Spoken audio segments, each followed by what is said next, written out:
Peace, peace, y'all. Welcome to today's mathematics with your girl Sunshine Monet L. Today is 16/8. Okay. So we already know we in the month of 6. This is the month of your health, wealth, daily routine, your moral and integral code, where you at with it, your throat chakra, how you invoke things with your throat chakra, your space of servitude, how you help others, your habits, all of those things. This is all 6 energy, right? So we're in a day of 1/6, which is knowledge. Now, what do you now know about how you want to spend this daily routine? Because we done did all the other work, This is the second decan of the month, so this is the month. This is the decan of balance, harmony, and justice. How are you harmonizing the decisions, the cardinal action you pulled in the first decan of the month into this decan? And so, with that being said, that knowledge on equality, or that knowledge on your moral and integral code, that knowledge on your health, wealth, daily routine, your knowledge on your habits, your knowledge on your level of servitude and where it's at, your knowledge on how you learn, how you teach, how you listen, how you speak. All of that is coming together in space and time. One also is the cardinal energy. This is the energy of taking action as well, because everything starts with a thought. So the one is also a light, right?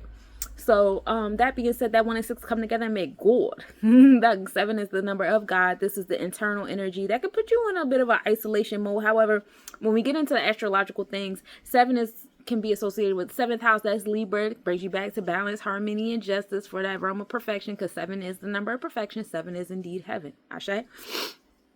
And so, like, we like 7. We like 7 for, how it represents the upper self, how it shows, it displays this concept of perfection and a equilibrium that is spiritually and physically, all the facets of self pretty much in tune, right? So that 7 comes together with the 6, right? And it makes 13. 13 can be a karmic debt number, but hear me out though.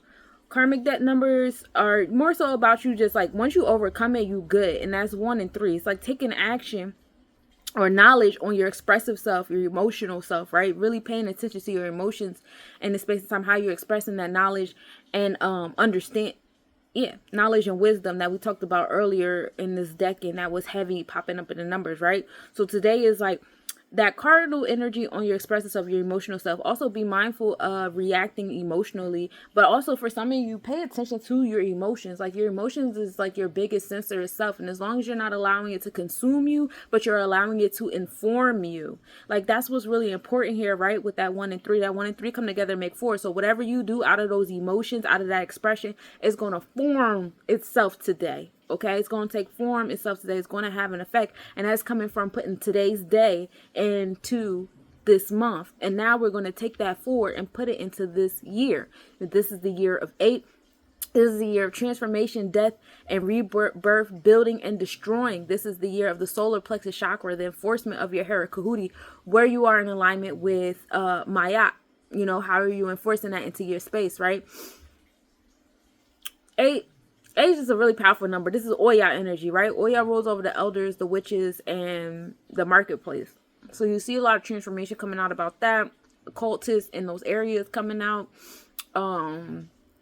Gossiping, secrets being uncovered. That's all 8, right? So we take, this 4 from the combination of this month and year, and we put that to the 8. So we're taking what we formalized today into the year, into our solar plexus chakra, and it's bringing us to knowledge and understanding. And that knowledge and wisdom, that 1 and 2 is knowledge and wisdom. That is the cardinal energy, and then the balancing effect that takes you where? Into 3, which is understanding, which is the expression of said knowledge and wisdom. All right? The Holy Trinity is how we end the day. And so I know this now. I feel this now. I'm going to express this now. So happy knowledge to y'all all. Really paying attention to what you need in your daily life. And what is aligned with your moral integral code on how you express it is really important as well. So now we're going to get into the astronomical count of this. We start the day off with a 69% waxing gibbous moon rising at 3:19 p.m. and setting at 1:55 a.m. We are in Libra, paying attention to that balance, that harmony, that justice, rising above, making decision-making skills, paying attention to all the imbalanced scales in our space and doing what we got to do to even them, because we are really paying attention as Virgo is still in our constellation of Vedic space, giving us that ability to be analytical and practical be mindful of being critical, and be mindful of overthinking to the point where you think yourself out of some things you should be doing. We're in the 8th house with it. This is the house of transformation. So that's a divine alignment on how the stars align with the numbers. Sunrise at 5:29 a.m. and setting at 8:30 p.m. The moon and Spica are at minimal angle today at 12:59 p.m. The moon was 0.9 degrees north-northeast. Conjunction at 12:13 p.m. The moon was 1 degree north. Observe at 9:09 p.m. with a 3.6 degree east-southeast separation. Occultation does occur here. Spica is the brightest star in the Virgo constellation, helping you out with those organization skills and that knowledge, right? Because Virgo is very knowledgeable energy. This Virgo constellation has a lot of Mercurian and Venusian placements, which brings a lot of pride and intellect and aha moments to you in the physical as well as in the mental. So we love it here. Eros enters the Aries zodiac, so the thoughts on love is seeking new beginnings at 5:35 p.m. Butterfly open star cluster NGC 6405 is in Scorpius constellation. It's at the highest point at midnight for my star watchers out there, as well as NGC 6397 in area constellation, and its highest point will be at midnight as well. And so that's what I got for you today, my cosmic nobodies. Really enjoy taking the decisions that you made and implementing them in your daily routine, because you deserve to do that for yourself. Peace, peace.